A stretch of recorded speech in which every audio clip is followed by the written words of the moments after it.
Hello, everyone, and thank you very much for your time and attention.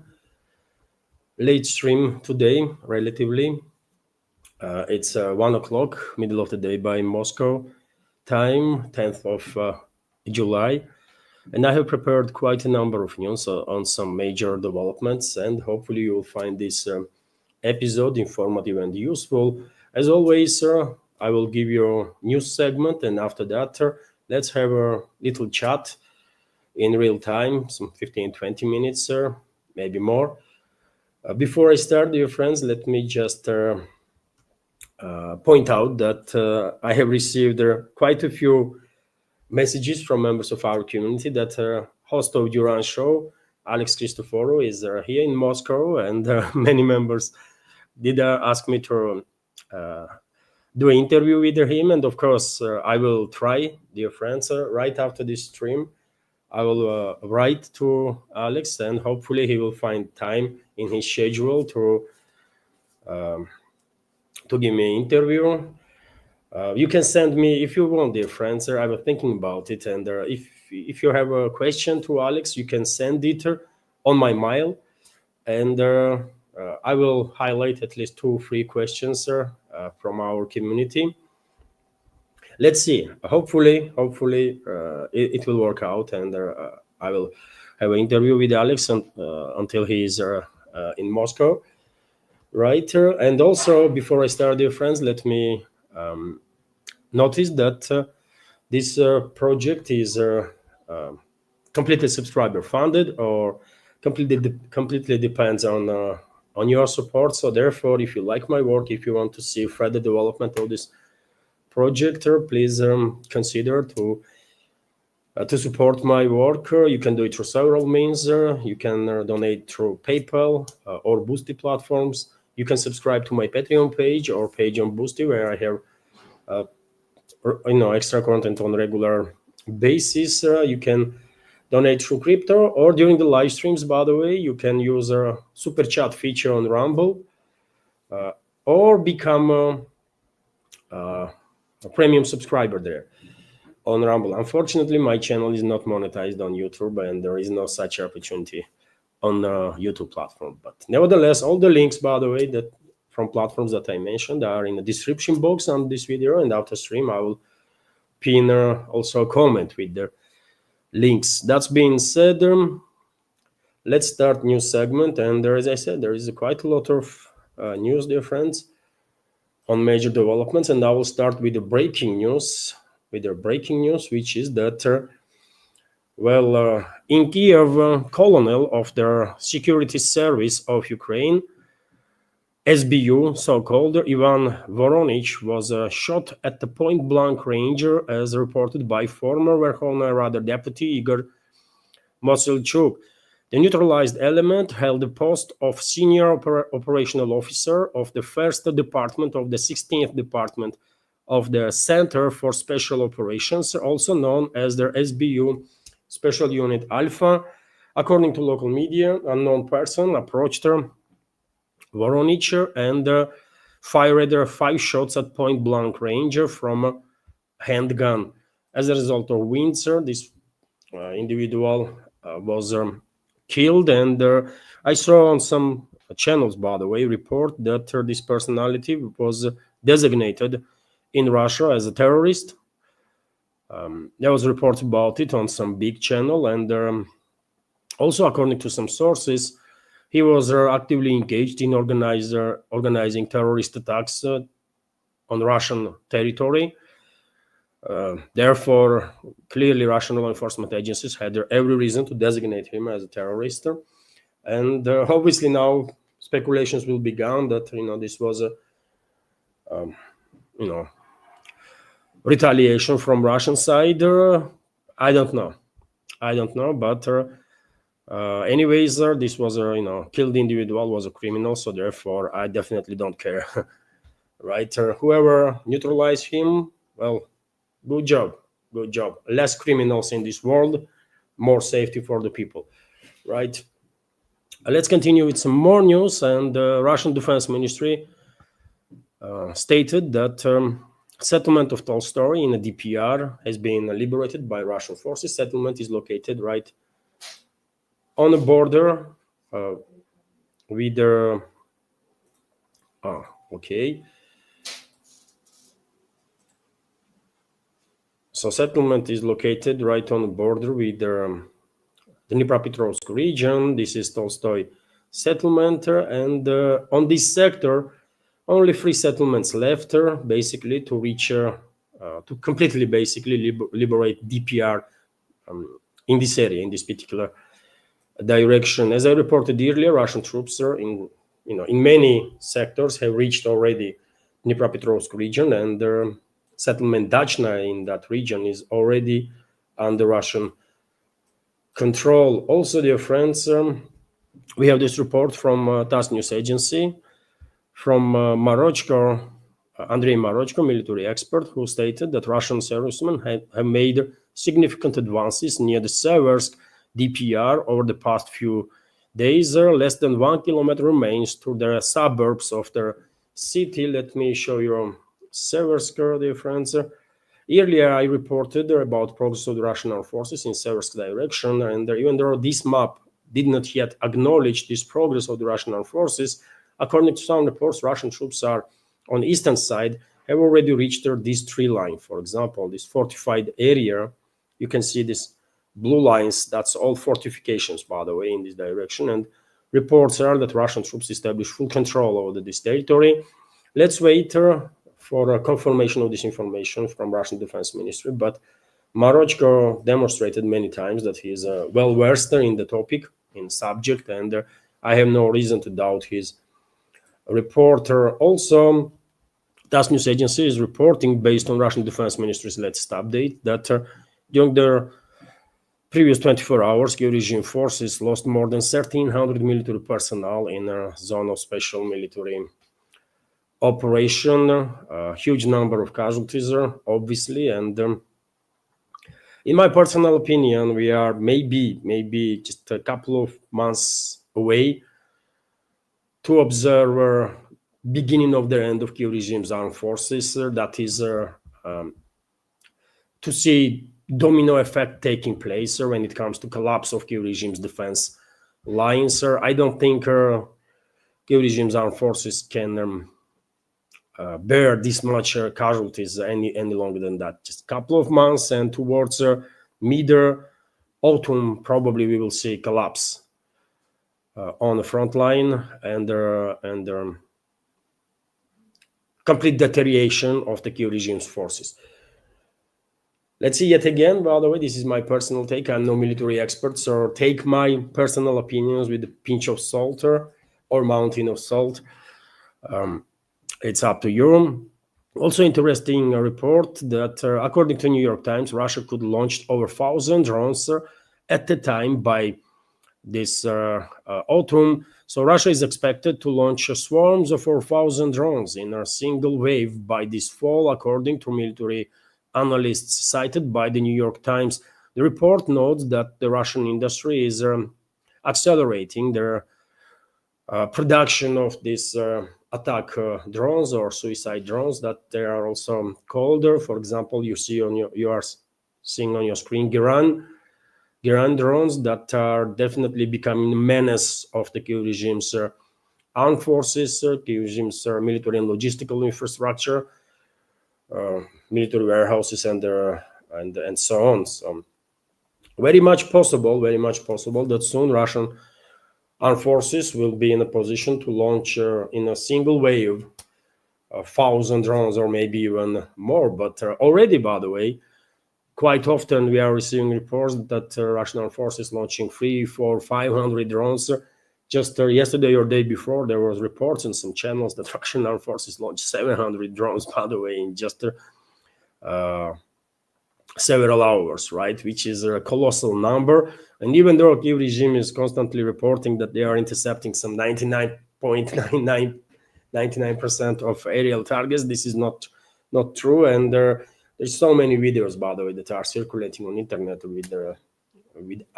that are depicting aftermath of successful Russian strikes on military and logistical infrastructure of this Western-backed terrorist regime. And meanwhile, it's not just the drones, but also missiles, obviously, long-range missiles, cruise missiles, tactical missiles like Iskander, for example, that are used very effectively by Russian forces. And let me show you one video on that. For example, just take a look at this, by the way, example of Iskander strike on point of concentration of the key regime's forces, right in the bullseye, isn't it? Let's watch it once again. There is a point of concentration of enemy forces, many vehicles, some building that was used by enemy, and then Iskander strike and the aftermath. So it's not just the drones. It's not just the drones, and Russia is ramping up production of all sorts of long-range weapon systems when it comes to missile forces too. Anyways, let's continue with some more news, and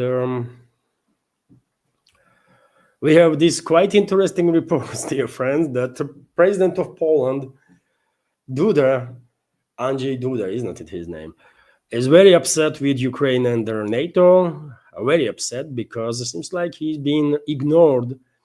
He and his government, Polish elites, had been ignored by Western elites, and he is threatening to shut down main logistical infrastructure that is used by NATO to supply weapons to the regime. Let's go through some details here. So NATO treats their airport in Rzeszów as its own property, and in connection with this, Poland might close their hub for their supply of military aid to Ukraine for repairs. Polish President Andrzej Duda stated, we have quote from him, both Ukrainians and our allies simply believe that the airport in Rzeszów, probably I'm butchering name of that area or airport, Rzeszów.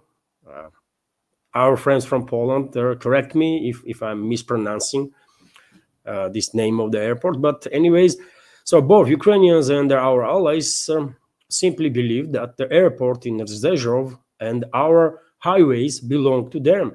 Forgive me, it's not theirs, it's ours. In this regard, if someone does not like something, then we will close it and goodbye. We are undergoing repairs.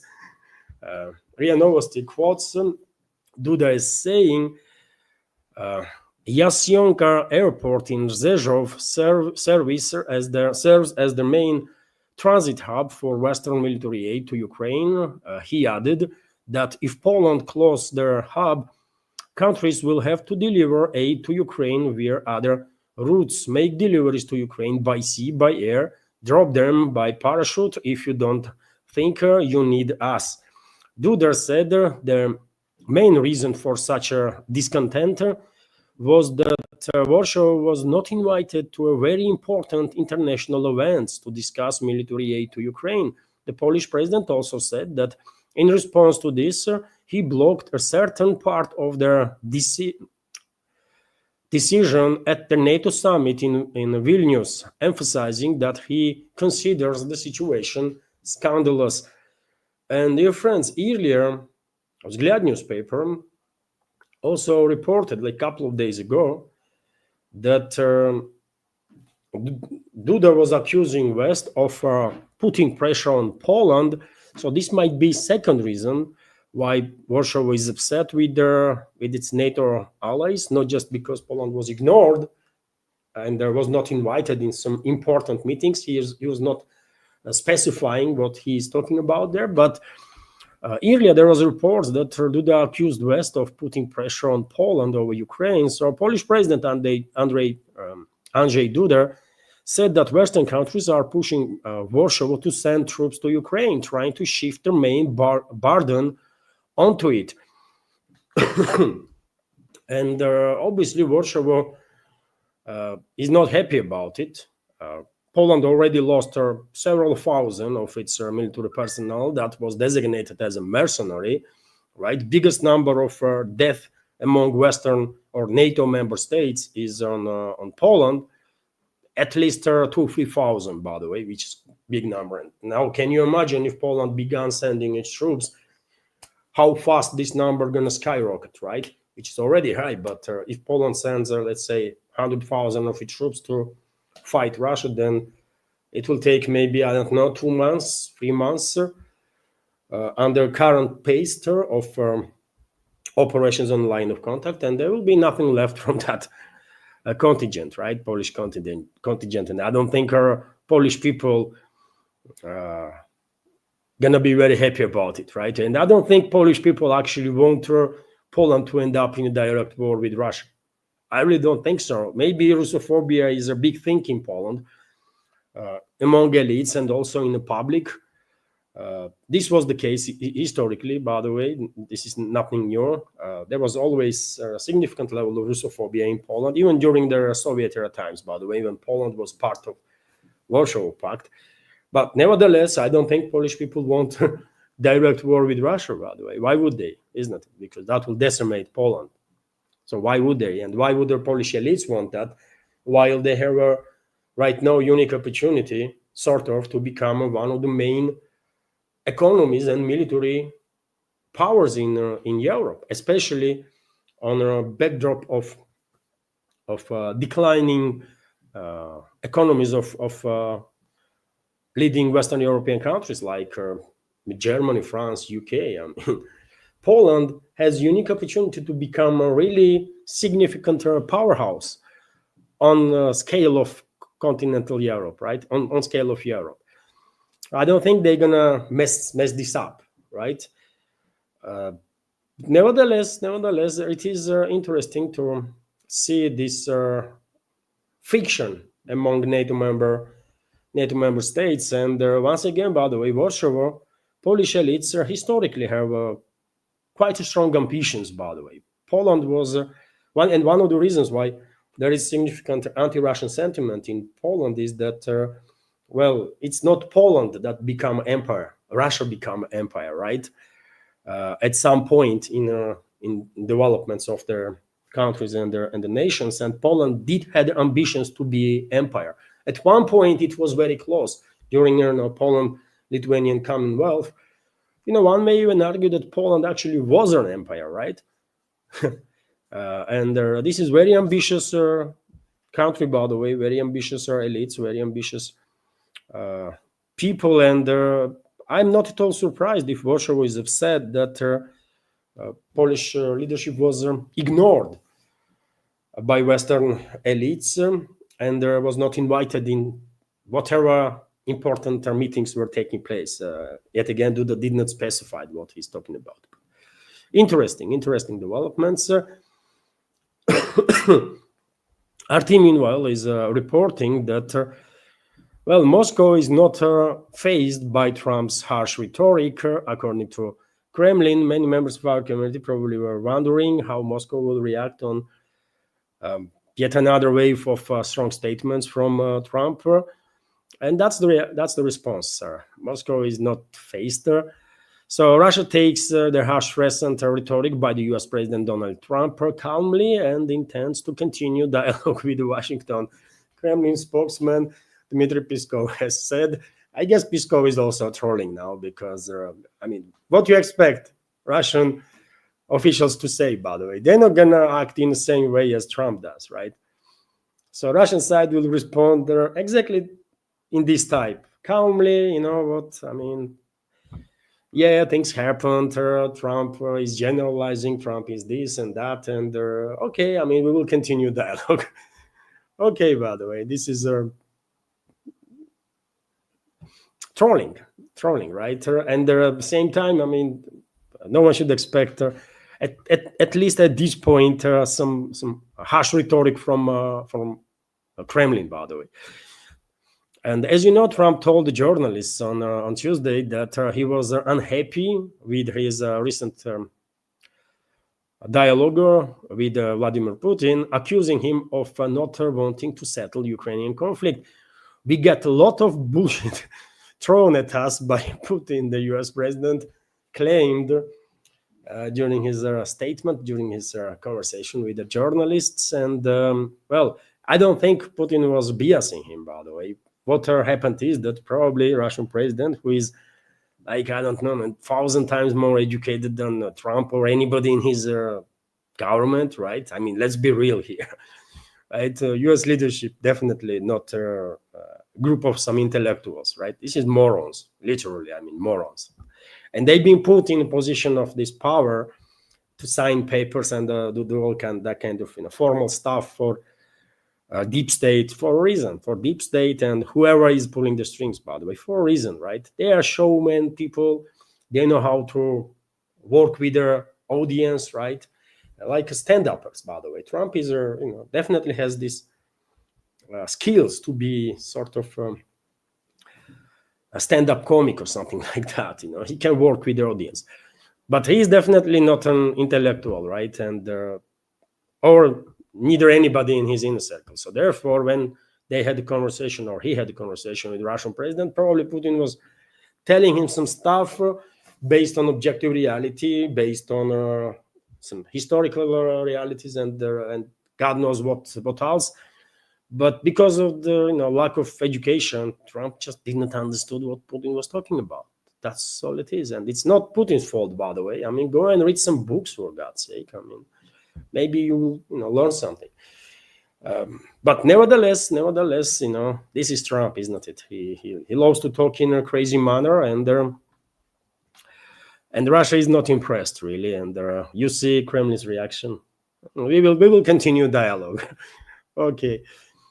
Also, dear friends, Kremlin commented on the statements of Trump that he threatened Putin directly that he will bomb Moscow. And you remember, Trump also, in the released audio released by CNN, Trump also claims that he threatened also Xi Jinping, by the way, Chinese leader, that he will bomb Beijing, right?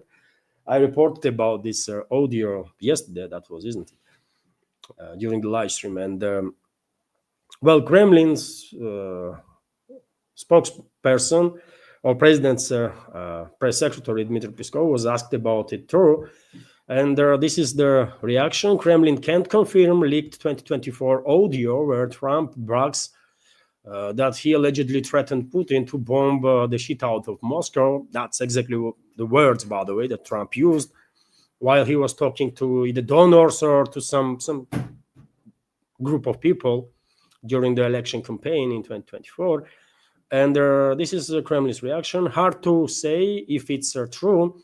There were no phone calls back then since Trump was not a US president, Peskov stated. So either Trump was lying, by the way, and most likely this is the case, or maybe he was yet again generalizing some stuff. Maybe he saw some dreams or something, and maybe he was sharing this dream with that group of people. God knows, but there was no phone conversation between Putin and Trump at the time in 2024 because Trump was not president, right? So that's the Kremlin's reaction. Share your take, dear friends, what you think. How much can Federer deteriorate U.S. administration? Because as time goes by the way, it is becoming extremely obvious, and even for die-hard Trump supporters, that these people are nuts. I mean, Trump and his inner circle, they are crazies, man. They talk some crap, do some crap, and it is becoming extremely dangerous, obviously, for a world that, because after all, these people, at least formally, are in charge of U.S. Major nuclear powerhouse, right? And also, it is dangerous because no one knows how to operate with this, how to act with their act on these statements of Washington, right? Because no one understands what the hell is going on there. It's like a mad circus, isn't it? Nevertheless, RIA Novosti is reporting that U.S. resumes supplies of shells and missiles to Ukraine. So the United States has resumed deliveries of their artillery shells and mobile missile launchers to Ukraine. Reuters reports, citing two American officials, Ukraine is now receiving 155 millimeter artillery shells and GMLRS rockets, statement said. The agency interlocutors did not specify exactly how many weapons were sent and whether they were transferred in full. And by the way, let's be real here. I did not really believe these rumors that were circulating on internet or in media that US stopped any weapons deliveries. I think this was all just deception operation, right? Because the rumors about halting of US weapon deliveries started the day before Trump called the Russian president, isn't it? So therefore, I think it was just a deception, right? Maybe Washington thought that if they will spread these rumors, then during the conversation with the Russian president, Trump would have some sort of leverage or something. But I don't think they're gonna, they're gonna be successful in their attempts to mislead the Russian president. His actions, his politics, based on information that he is receiving from Russian sources, not from U.S. president, right? And definitely not from Western so-called media that cannot be trusted ever, right? So therefore, I don't think there was any stoppage in weapons deliveries. So therefore,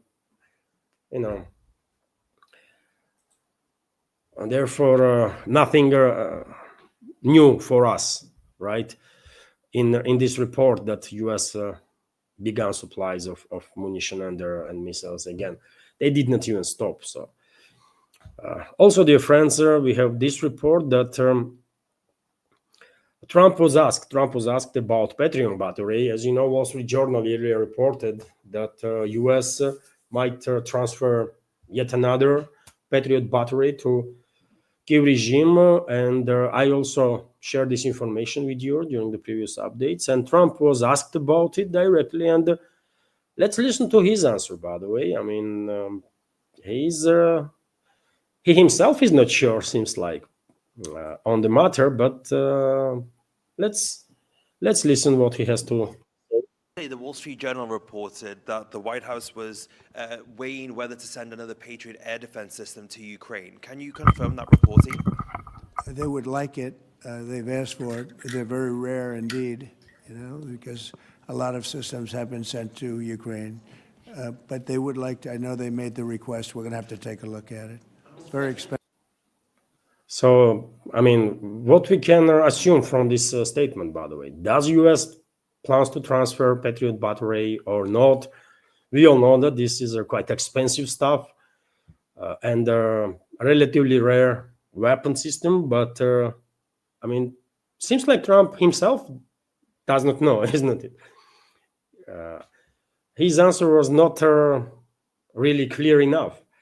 So therefore, I think U.S. might send some missiles to Kiev regime for Patriot air defense systems. Earlier, there was reports that U.S. is plans to transfer 10 missiles, which is laughable, by the way. I mean, 10 missiles, really?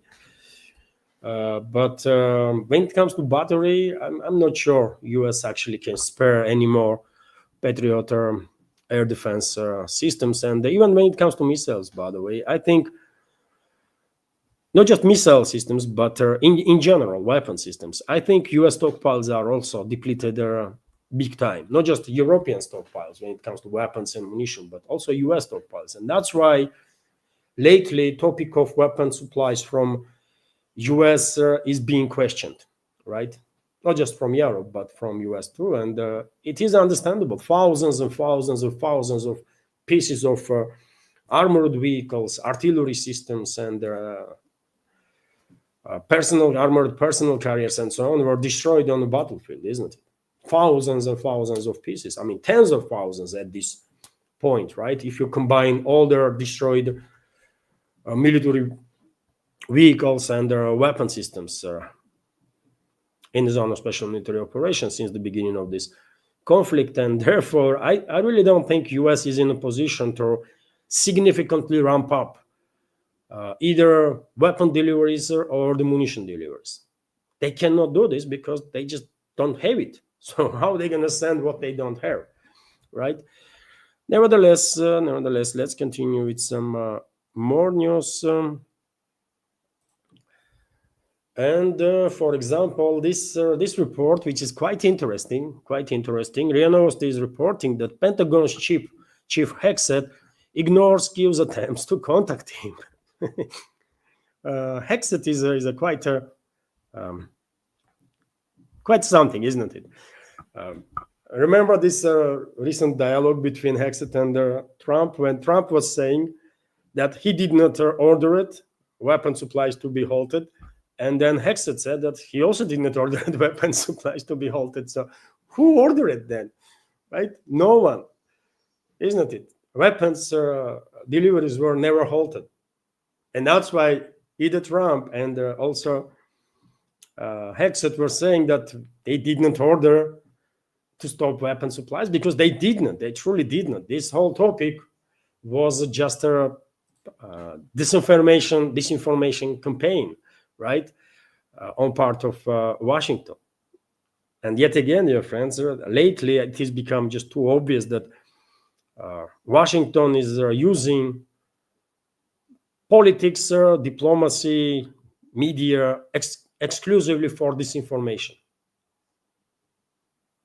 And this is an issue because hardly anyone can take for face value anything that comes out from Washington nowadays. It's just not possible, right? But let's go through this quite interesting news. Since July 1st, Ukrainian authorities have been unsuccessfully trying to arrange a phone conversation between Defense Minister Rustem Umerov and the Pentagon chief Pat Hexet, their political reports citing sources. Ukrainians have been trying to arrange a contact between between these two since July 1st, when the delivery of air defense missiles and high-precision weapons for Ukraine was postponed without warning. Yet again, nothing was postponed. This is all BS, by the way. US did not supply something because they don't have it, but nothing was stopped. However, Hexet's staff has not yet agreed to a phone conversation, which is interesting. I wonder what is going on there. I think even though US most likely will further escalate with Russia in upcoming days and weeks, will try for sure. Washington will definitely try to escalate, but same time I think neither Trump, neither Hexet, or anybody else in current US leadership have any favorable attitude towards Zelensky or his inner circle. Probably they despise these people, right? Despise Zelensky and all that, the rest of the garbage there, most likely. And maybe that's why Hexet is reluctant to, have a conversation with the so-called defense minister of Ukraine, because they have no respect for them. I mean, they might have no respect for nobody in this world, also a possibility, but they definitely despise Zelensky and his associates, man. That's for sure. Especially because Zelensky changed the side, isn't it? Zelensky was Washington's puppet, and then he jumped on a globalist wagon, isn't it? And now basically Zelensky is a London's puppet, and Washington is definitely not happy about it, right? So that might be another reason why there is some tensions there, even though yet again Washington probably, due to their hatred towards Russia, due to their inadequacy, Washington most likely will continue to use Ukraine as a proxy together with the globalists in their attempt to harm Russia as much as they possibly can. So therefore, in upcoming days and weeks, I expect escalation, significant escalation in relationships between Moscow and Washington. But nevertheless, this does not change attitude of U.S. leadership towards Zelensky, right? Or his associates, being Umerov, defense minister, or anybody else. RIA Novosti is also reporting that today Lavrov, foreign minister of Russian Federation, Lavrov and head of US State Department, Marco Rubio, will meet her on the sidelines of ASEAN foreign ministers meeting that will take place in Kuala Lumpur, I believe. Yes, it is. So the meeting between Russian Foreign Minister Sergei Lavrov and US Secretary of State Marco Rubio in Kuala Lumpur is scheduled for 1300 hours Moscow time. So right now, as we speak, as I'm online, this meeting is taking place probably, and obviously in next update and also on my Telegram and Twitter X page, I will share with you if there will be any interesting outcome of this meeting. I guess we should not expect any breakthroughs, obviously, but what I can say for sure is that Lavrov gonna struggle, by the way, to take this person seriously. Marco Rubio, man, Lavrov gonna struggle with that because yet again, when you know that your opposite side, your opponents are constantly lying and constantly are engaged in a disinformation campaign, then even though you are a diplomat and this is your job to deal with these people, at the same time it must be tremendously boring, right? To have a talks, I mean, useless talks with these people, man. But yet again, let's wait and see what kind of statements will be made after this meeting. I definitely don't expect any positive outcome. And on the matter of Russia-US relationships, by the way, we have also this report that Trump plans to use Treasury Secretary Bessent as a secret weapon against the Russian economy, writes their Telegraph. British media outlet. The publication believes that Bessent could play an important role in increasing economic pressure on Russia, similar to how he helped Trump during their trade war with China. And by the way, last time I checked, it was US that begged China, right, for a peace in that trade war. It was no other way around. So I don't think either Trump or the Bessent were very successful in that assault on China. Am I correct? I guess so. So therefore, even if this report from Telegraph is true, by the way, and there is this Trump and his inner circle are that delusional that they're gonna achieve anything while in this confrontation with Russia, then okay, what can we say about it? But yet again, last time I checked, it was US that begging for a pause in that trade war with China and tariff war, right? Let's continue with some more news, and that is reporting that US sanctions UN human rights official critical of Israel. No surprises here. The US has announced sanctions against the UN Special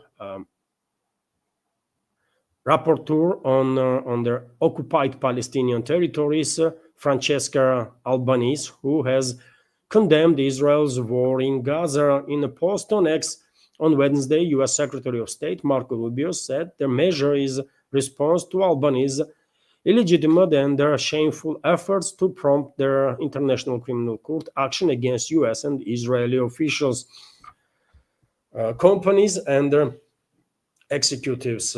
So, well, US already sanctioned the ICC, we all know, and okay, I mean, no one has any respect for ICC, this so-called International Criminal Court, right? And therefore, no one cares really, but UN is a bit different, right? And even though UN reputation is like next to zero right now, I mean, probably many people in this world will struggle to understand why UN even exists, right? Because it cannot achieve anything, almost anything, by the way, right? But nevertheless, UN is one of the few institutions that maybe has some potential for the future, right? If reformed. And attacks on UN from US is definitely something of that Washington should be shamed of. Let's say this way, right? They are attacking UN human rights official, man. I mean, are you serious? What the hell, man? Clearly, Trump's administration have no care about US's reputation, by the way. They just simply don't care whatsoever. Das news agency is reporting that, while US is sanctioning UN human rights officials for her critical takes on actions of the Israel, well, Netanyahu's regime, for example, killed 770 Palestinians, where? At the humanitarian aid distribution sites in Gaza. At sites where people should receive food. As you know, by the way, Israel is starving Palestinians, right? Starving Palestinians, not just killing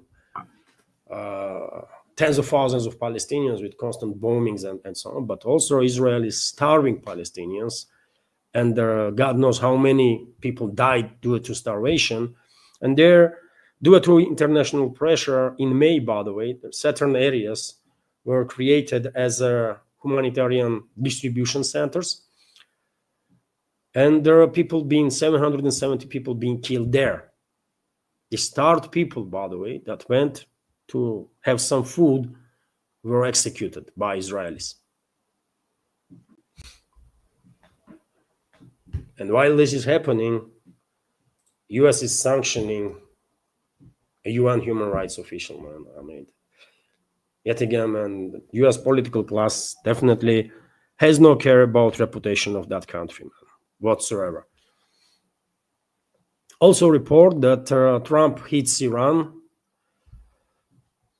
with more sanctions. So Treasury says it sanctioned 22 companies in Hong Kong, UAE, United Arab Emirates, and Turkey for allegedly helping Tehran sell its oil. Claims oil revenue funds Iran's nuclear. Trump claims that oil revenue funds Iran's nuclear and ballistic missile weapon programs. And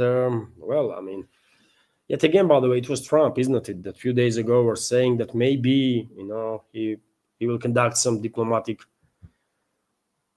contacts with Iran. He even hinted kind of that there might be some lifting of the sanctions on Iran. And now this is happening, exactly the opposite. So yet again, how are you going to deal with these people, man? How? It's crazy. It's crazy. Obviously, Iran will find ways to do business. Iran is a BRICS member state, so therefore, hardly they care much about U.S. sanctions, right? They know perfectly well how to overcome these illegal obstacles that U.S. is creating. But, to continue, dear friends, Trump again continues to make headlines, and quite often for wrong reasons. And for example, yesterday he had meeting with some leaders from African nations, by the way, and he called them to buy U.S. weapons. He bragged about, fight against terrorism, called African nations to intensify fight against terrorism. While U.S. is funding terrorism, by the way, in Africa and in Middle East and in many other parts of this world, right? And also, Trump was definitely not briefed on the matter because last time I checked, in Africa, by the way, in many African states, U.S. militaries were kicked out, and French militaries too, and Russians were called in for help. And Russians came and are there and helping many African nations to deal with their terrorist threats, right? Terrorist threats and with terrorist organizations that are yet again affiliated with Al-Qaeda, ISIS, all that terrorist gangs that were created by CIA, basically, and MI6, right? Let's listen what Trump has to say, dear friends. And after that, by the way, he ended up embarrassing himself big time. I will show you that video too. But first, let's listen to this. The countries here today to make greater investments in defense, hopefully, of course, buying our equipment, because we do make the best defense equipment. I guess we proved that about 2 weeks ago in Iran, but we make the best equipment, best military equipment anywhere in the world by far. There's nobody close. And keep pursuing the fight against terrorism, which is a big problem in Africa. So, yes, I mean, this guy loves to brag about literally everything, isn't it? That's his style. I mean, we make best of this and best of that, and never before, and it is becoming kind of annoying, isn't it, to see all this nonsense. But yet again, I mean, after a few minutes, he went to say this. Just listen, by the way. To see that happen, we want to work with the United States in peace and security within the region, because we are committed to that. And we just want to thank you so much for this opportunity. Well, thank you. Such good English, such beautiful. Where did you learn to speak so beautifully? Where were you educated? Where? Yes, sir. In Liberia. Yes, sir. Well, that's very interesting. It's beautiful English. Sure. I have people at this table can't speak nearly as well. Very And good, they, sir. Thank you. And I mean, I don't even know how to comment on this, dear friends. Trump is literally embarrassing himself on daily basis. And first of all, what kind of question is that? I mean, where you learn English? But secondly, I mean, should Trump do at least ask for a briefing before he will meet anybody, to be a little more prepared? Because I think U.S. president, while meeting with the president of Liberia in this particular case, right, with the leader of Liberia, should know anything, at least a little, about Liberia, and in that case, he wouldn't ask that question, because English is a state language in Liberia. It's a state language, and Trump is asking, "Oh, where you learn English? Are you serious, man?" Did Trump knows that African nations suffered tremendously and for centuries from European empires? And did Trump knows that many countries were occupied in Africa? Does he knows that in many African countries, English is a main language, French is a language that everybody speaks in different countries, obviously, even Portuguese, by the way, right? But how would Trump know about it, man? He's something, isn't it? He's just, I don't know, man.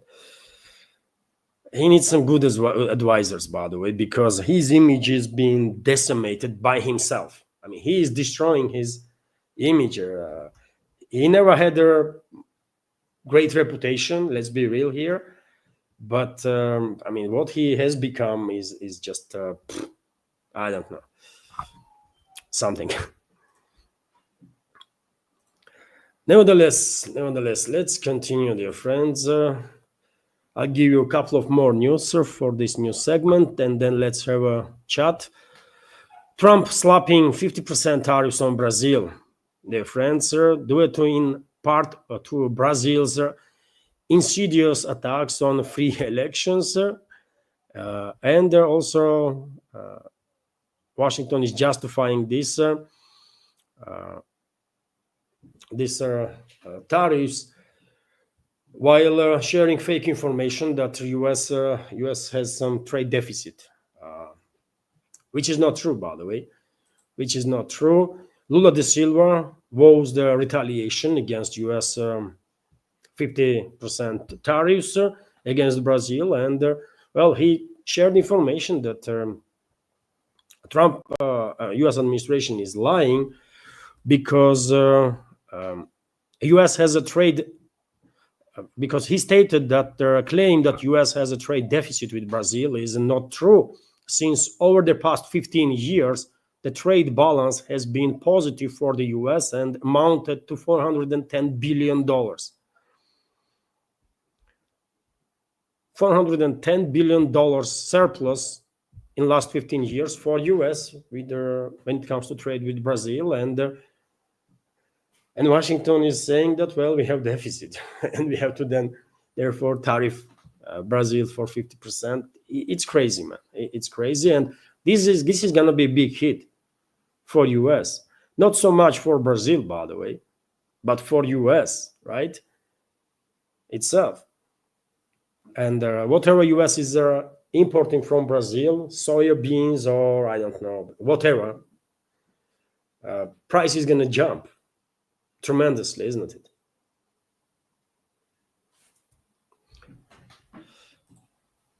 Also, it's not just Brazil, by the way. Trump went further than that and announced additional tariffs on quite a number of other countries. Iraq 30%, Libya 30%, Brunei 25%, Algeria 30%, Moldova 25%, Philippines 20%. Earlier, Trump announced tariffs on some another 12 or 14 countries, isn't it? So this game of tariff wars continues, Washington's game, which will definitely hurt U.S. economy and U.S. consumer market, by the way, and U.S. citizens, for sure. And I don't think there is even discussion about it among, or dispute about it among leading experts. At this point, everyone understands that this trade wars that U.S. is engaged in will end badly for the U.S., first of all, U.S. RT is also reporting that Indian state files a lawsuit against the Swiss-based company for oil spill. So the Indian state of Kerala has filed a lawsuit against the Mediterranean shipping company MSC, seeking 1.1 billion in damages after one of their Swiss-based companies' container vessels sank and leaked fuel into Arabian Sea in May. Reuters reports on Tuesday. And by the way, one might ask, well, what India gonna do about it if Swiss will just ignore it, or Swiss company? And well, India already did, and demonstrated actually that India is not a country with whom one can mess around, right? And for example, the Kerala High Court has ordered the arrest, seizure and detention of another MSC vessel docked at the Vishinjam port in the state until it provides security to cover the claimed amount of $1.1 billion, according to a report. So this Swiss company will pay. They will pay, by the way, right? Good for Delhi, by the way. Good for New Delhi. India is definitely superpower, and there should be treated as such by everybody, right? Also, a few more news, dear friends. Slovakia once again blocked 18th package of anti-Russian sanctions on the level of ambassadors into EU, and seems like Bratislava is not backing down, at least not for now, right? And surprisingly, dear friends, somewhat surprisingly, Estonia, this quasi-state that is run by Nazis, stated that they will block 18th package of sanctions too, but for a different reason. If Slovakia is not happy that EU is further escalating with Russia and destroying relationships between European and Russian businesses, especially in the field of energy, then Estonia is on the other side of the aisle in this regard. They are not happy with the EU, with Brussels, because they want price cap on Russian oil to be lowered to $45 or something, $40 or $45, right? And they are stating that until EU will lower this price cap, they're gonna block 18th package. Crazies, man, crazies. Let the EU do this, if anybody cares, right? Russia sells oil based on international price, and there is a law in place here in Russia, by the way, that prohibits companies to sell oil under price cap that EU has imposed, right? If oil on international market costs like, I don't know, $80, for example, or $75, then Russia will sell oil for that amount. Maybe there will be some discount for friendly nations, like $5 for a barrel or something, but definitely oil cannot be sold there under the price cap that West has imposed. Russian companies cannot do this. So for Russian business, it does not really matter.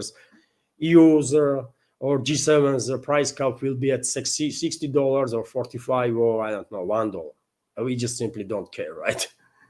And no one does. But tell this to those psychopaths that are formally in charge of these quasi-states, man. There, and also, by the way, today gonna be interesting day for Ursula Bursula in European Parliament, and because they're gonna be in no confidence vote today, I believe, and Viktor Orban, Prime Minister of Hungary, who definitely does not like Ursula pretty much.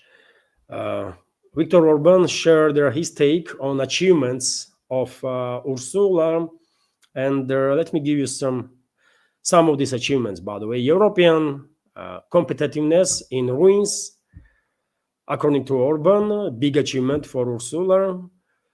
European energy prices through the roof, which is also true.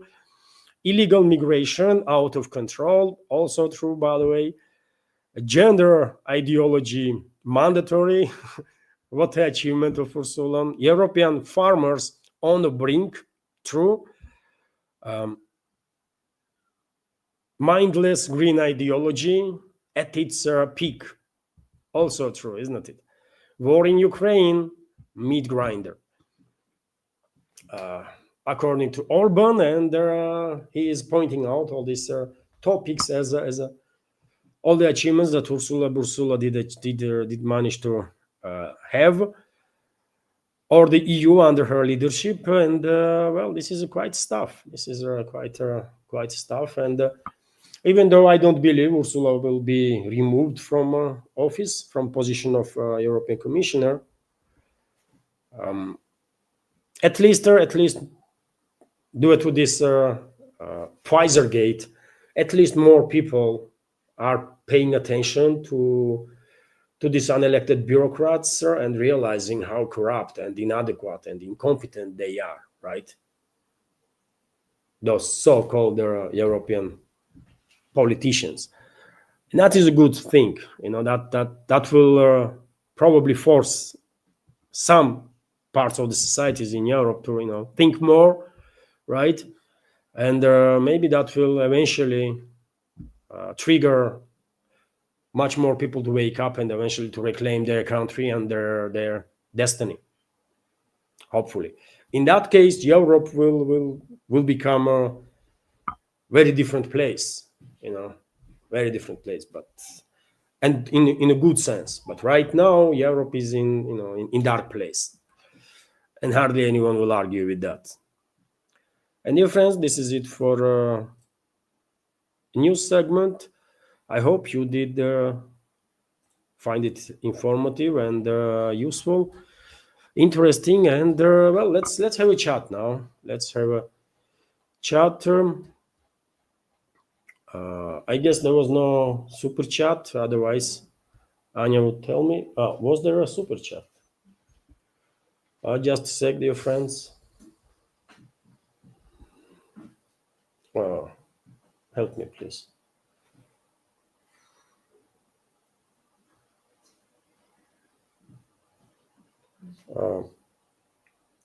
Thank you very much for super chat, Banzo.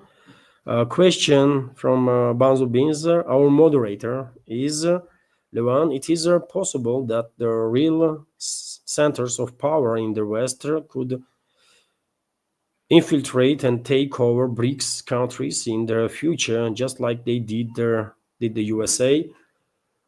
They're gonna try for sure. They're gonna try for sure, and I think Western decision-making centers already are working to create tensions inside the BRICS, and they are clearly somewhat successful in this regard, because yet again, until now, BRICS failed to reach agreement on alternative financial and banking system, alternative world reserve currency, and I think this is due to influence of the Western decision-making centers on certain countries inside the BRICS. I don't want to go any more specific than that, because hopefully, BRICS member states will prioritize, will continue to prioritize multipolarity and the cooperation, and this will definitely be the case. But unfortunately, you are correct. You are correct that Western decision-making centers are messing with the BRICS, and they're big time. Unfortunately, successfully. It seems to me successfully, because I see no reason why there is no BRICS alternative for the SWIFT system, for example. I don't understand why there is no BRICS alternative to MasterCard and Visa, for example, that can operate all over the world, right? Maybe initially Western banks will, stay away from that systems, but eventually they will join, either directly or indirectly through their branch companies, right? Where is these alternatives, by the way? I mean, how many years BRICS is operating now, right? There is a queue of 30 plus countries that want to join, and somehow BRICS is failing to deliver on this crucial element, right? This is absolutely important, isn't it? It should be number one priority of the BRICS to create alternatives, because once these alternatives are created, all this bullying, by the way, from the West will eventually, begin to die down, because they are using financial and their banking system, isn't it? Western extremely weaponized financial and banking system to bully to submission everyone they can. But once there is alternative, Western globalists, they are losing these tools, So, yeah, I mean, unfortunately, West is quite successfully meddling in BRICS affairs. I'm afraid. Was there? Oh, okay, dear friends. There was also super chat.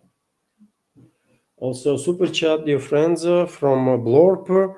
Thank you, Blorp, for super chat and $2 donation. I don't think that that's even Trump. I think they replaced him with an actor via rubber mask. Thank you for your humor and irony, Blorp. Thank you for your super chat.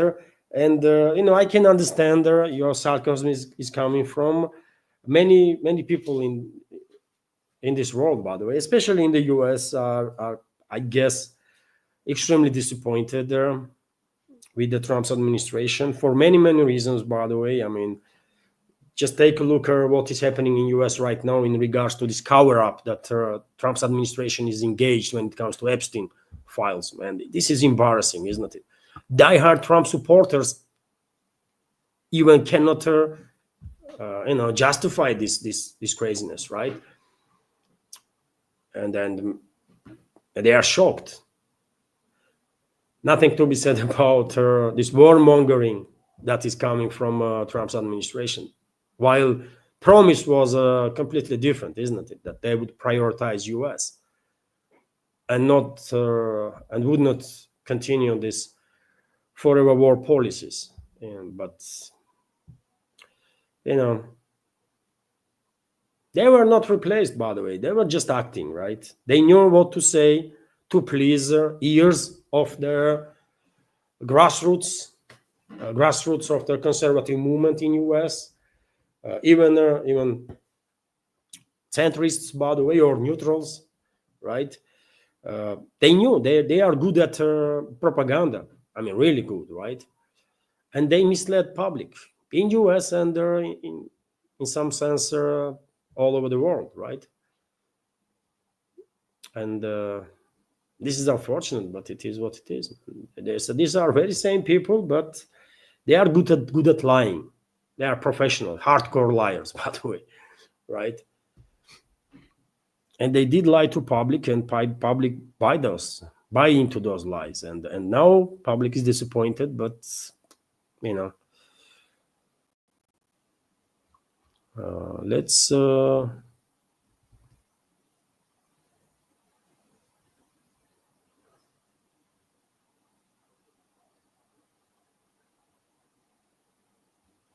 dear friends, capital Q before question uh, will help me to spot easier question, or the capital letters.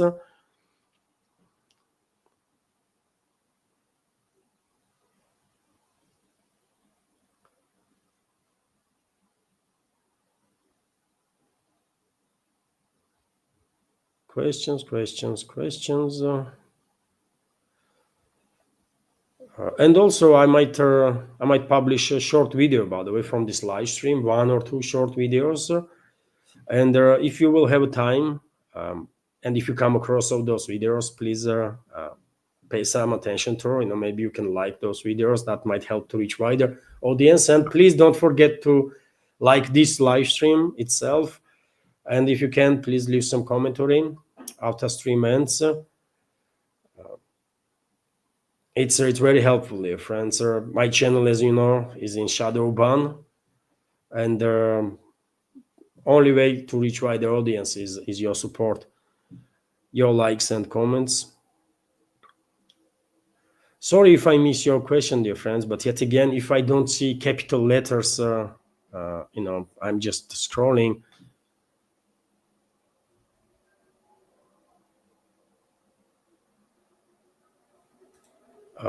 I spot this commentary from Andrew Wotsky. BRICS currency settlement and the BRICS pace starting this year, very important alternative. I mean, let's hope so. Let's hope so. I mean, we need alternatives. Thank you for your comment. We need it yesterday, right?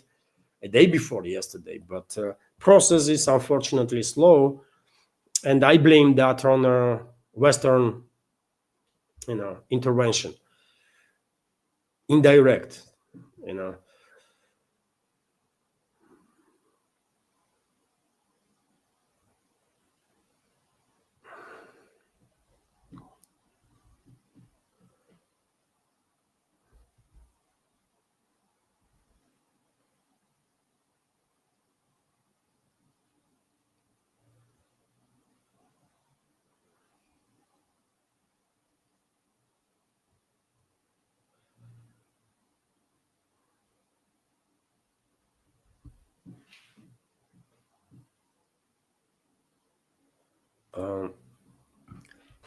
Kate Stone is commenting to get an idea of Trump's mindset. Look up Mary Trump, Trump's niece. She has a podcast. She's a psychologist and grew up with Trump. Yes, I have heard about her, and she's quite critical of Trump. I believe I even reported her a couple of weeks ago about some statements that she made in regards to Trump's mindset. And yes, it is it is an idea, of course, to pay attention to her podcast. She might share some insight that we just have no idea about. Also, Banzubins is commenting, money is one thing the globalists have enough of for a very long time, in my understanding, and I think it can be done quite cheap. Israeli style, smart, covert, moral. And Banzo is talking about infiltration of the BRICS by Western decision-making centers, and it is a risk, and I think they are operating in that direction already.